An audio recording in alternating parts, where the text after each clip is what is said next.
Mesdames, Messieurs, bonsoir. Le sommet de ce journal. La mode change et les femmes avec. Elles ont abandonné le port de 2 pailles au profit du paille unique. Est-ce le bon choix? Que faut-il y comprendre? Réponse dans ce journal. La photographie doit s'adapter à l'ère du temps, du modèle classique au numérique. L'adaptation doit se faire même si ce n'est pas facile. On en saura un peu plus avec un photographe professionnel. Et puis la légende se poursuit avec le trio Apouké. Le groupe mythique qui a disparu de la scène musicale pendant plus d'une décennie vient de sortir son nouvel album intitulé Case to Feature.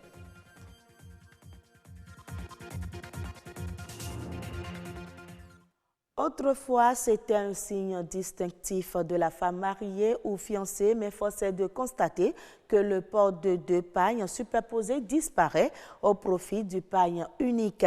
Est-ce là une valeur culturelle qui se meurt? Judith Alavoy et Abraham Roukenry ont promené le micro pour recueillir quelques avis. Reportage. Elle reste et demeure encore dans les habitudes de certaines femmes au Bénin. Le port de 2 pailles superposées, une pratique par le passé, porteuse de messages. Je me comporte tel que ma belle famille me l'a enseigné dès que j'ai rejoint mon mari. Une femme mariée, avant de sortir, doit nouer 2 pailles à la hanche, l'un sur l'autre. Donc quand elle sort, cela permet déjà aux gens de savoir qu'elle est une femme mariée et elle ne sera plus dérangée.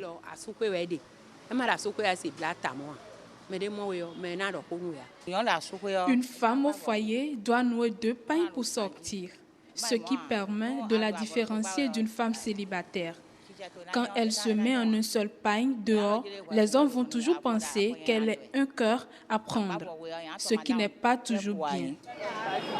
Ces sexagénaires ont pris le pli depuis leur jeune âge, mais aujourd'hui, ce style a déserté les habitudes avec la jeune génération, incline à une modernité galopante. Je m'étonne même du fait qu'aujourd'hui, les jeunes dames mariées viennent au marché pour acheter 3 mètres de tissu, alors qu'avant, nos parents prenaient la pièce. Là, la femme coud 6, le papa coud et le reste est donné aux enfants. C'est une identité culturelle qui est menacée, remarquent certaines personnes convaincues de l'opportunité du port de paille africain en double. Ils prônent d'ailleurs un retour aux sources. Les jeunes filles d'aujourd'hui sont en train de perdre les valeurs africaines. D'accord? Nous, en tant que nos mamans, quand on les voyait, en même temps, on sait que c'est des femmes au foyer, c'est des mamans. C'est-à-dire qu'elles mettent dans leur accoutrement déjà, elles donnent l'image de la femme africaine. Entre tradition et modernité, l'idéal est de trouver la panacée pour les alliés à travers la mode. C'est tout un patrimoine qui se vend et s'exporte. On ne va pas se fatiguer de sensibiliser, de toujours parler. Les mamans, les papas, c'est surtout à la maison qu'il faut enseigner les enfants, qu'il faut éduquer les enfants. Pas tout vient de la maison.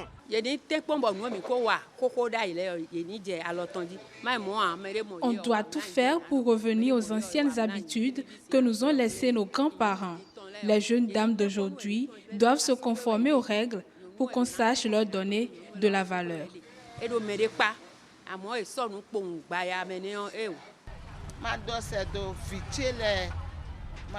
Je dirais à mes enfants, mes sœurs, mes mamans, que nous devions prendre soin de ce précieux cadeau que Dieu nous a donné.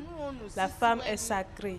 Lorsque nous laissons tout en vrac comme ça, demain il sera difficile de se trouver un bon mari.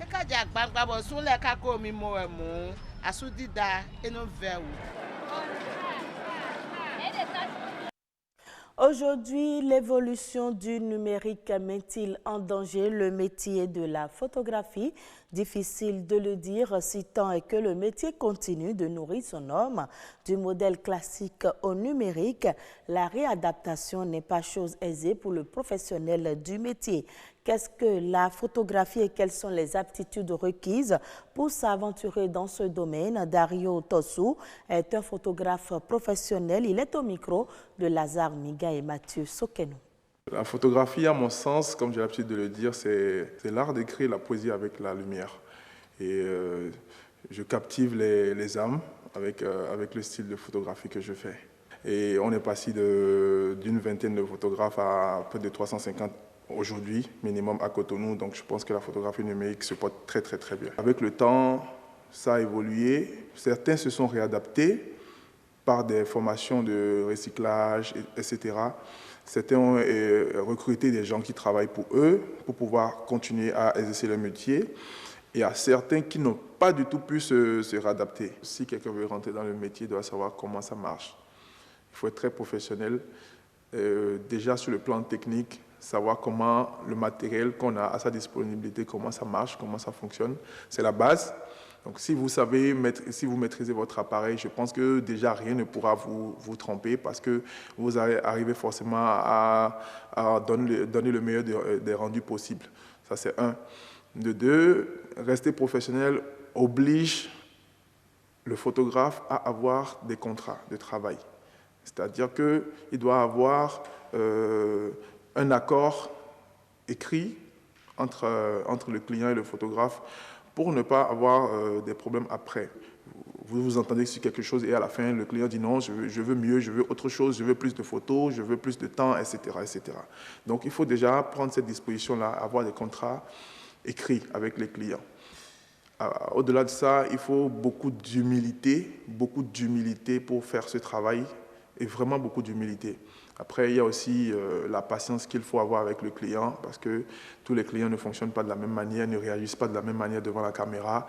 Il faut pouvoir écouter le client, le détendre, lui parler, peut-être même laisser tomber la caméra et vous concentrer d'abord sur sa personne, discuter avec lui sur peut-être les problèmes qu'il a, qui ne lui permettent pas de se dégager devant votre caméra.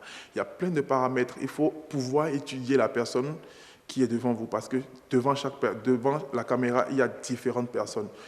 À supposer qu'on ait 5 photographes et que vous soyez le seul modèle, on ne vous prendra pas de la même manière. Chacun va capter quelque chose de différent. Donc, savoir garder patience et savoir communiquer avec le client. Après 13 années d'absence, le groupe Apouké, devenu trio Apouké, signe son retour sur la scène musicale béninoise avec un nouvel album intitulé Keys to Future, un album de 17 titres qui traduit la nouvelle philosophie du groupe. Le point de la cérémonie de lancement avec Arnaud Taboé et Igor Ayoso.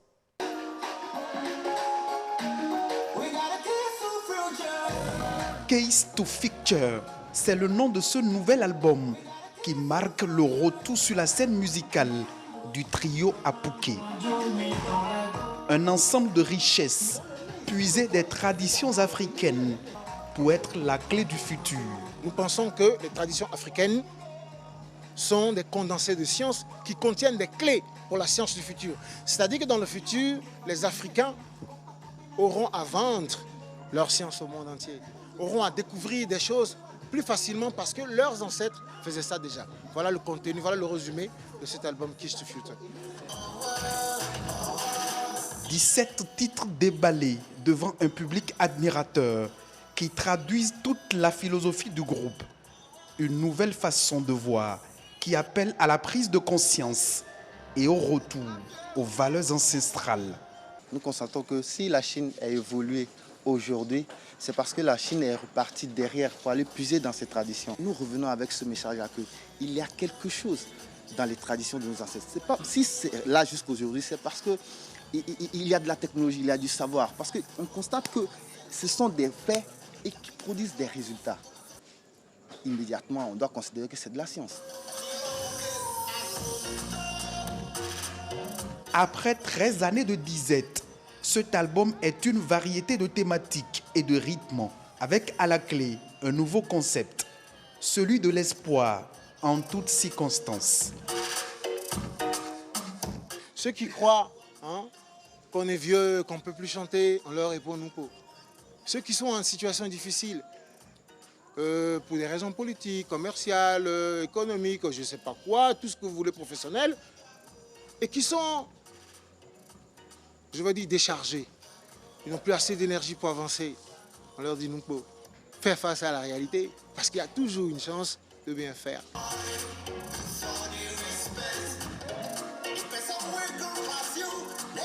Apouké, devenu Trio Apouké des années plus tard. Trio Apouké, c'est Kekeli et Fikira, en attendant un éventuel retour de Merveille. Au Gabon, l'endettement du pays est passé de 104% à 60% et la fonction publique à moins de 100 000 agents. Une annonce faite par le président Ali Bongo dans son message à la nation à l'occasion de la célébration du 59e anniversaire de l'accession du pays à l'indépendance le 17 août dernier. Selon lui, les réformes impulsées en 2018 redonnent des marges de manœuvre budgétaires nécessaires pour financer les investissements les plus urgents, notamment en matière de routes, écoles, hôpitaux, centrales électriques, énergétiques et logements. Pour mémoire, le Gabon cumulait une dette de 5 142 milliards de francs CFA au premier trimestre 2019, en hausse de 8% par rapport au premier trimestre 2018, selon le ministère de l'Économie et des Finances. Allons maintenant au Cameroun où la rentrée des classes est prévue pour le 2 septembre prochain. Les préparatifs ont déjà commencé pour les parents avec les achats des fournitures scolaires. Le reportage de Laurence Okalia de la CRTV. La ville de Yaoundé a déjà son sac à dos et se met sur le chemin de l'école. Les rayons illuminent de son arc-en-ciel de diversité, mais seulement pas grand monde pour profiter de ce beau temps. Vous-même, vous constatez qu'il n'y a personne pour le moment. Et je pense que là où nous sommes là, les parents sont encore en train de fêter. Et je crois que c'est après les fêtes qui viendront. Nous sommes prêts pour les accueillir. Heureusement, il y en a qui se sont mis à l'abri. Un pas après l'autre, ils ont enfilé leurs souliers depuis longtemps et sont presque au bout de leur marche. J'ai commencé il y a de cela 1 mois parce que j'estime que c'est préférable d'acheter tôt.